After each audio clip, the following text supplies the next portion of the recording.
High-speed machining. Let's have a look at some high-speed machining functions that we have. What we have here is a simple lace cut toolpath that we've created, and we're going to go ahead and we're going to add some high-speed machining to this toolpath. So let's go up and open up our high-speed machining, and here's the interface. It's all tabbed, and all these have different functions which we'll talk about. In order for any one of these tab functions to work, you must turn them on and off by using this little checkbox. Some of the functions have, as you can see, the ability to change feed rates or not. We have arc segmentation tolerances. And once you set this all up, because everything you put in becomes a default, you can save the settings, give it a file name, and use it again in another job. Let's talk about the first one here, extend strokes. First we'll turn it on and we'll go to extend strokes.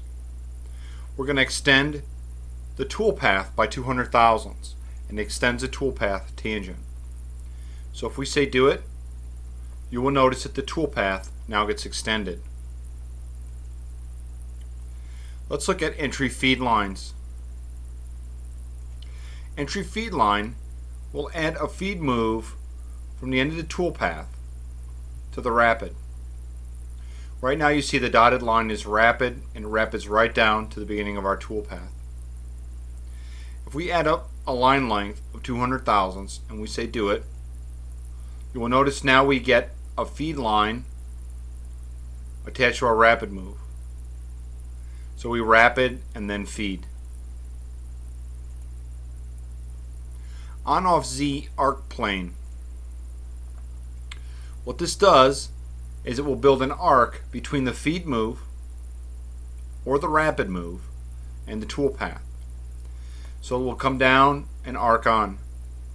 You can extend the moves, you can extend by the arc radius, you can extend by some length.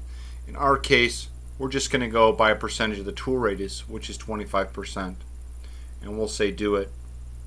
So now you see we've added a radius. The last thing we want to do is lace cut step over. What lace cut step over provides us is the ability to come in at each cut on a radius, which is entry exit radius. In this case, we're going to go 25% of the tool diameter. And it's also going to put a loop on the end of each tool path. And you can do that by a fixed radius, percentage of the tool, step over.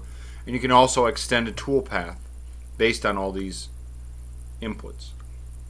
If I say do it, you notice now that I get a radius line move in onto the tool path, an arc move over, radius in.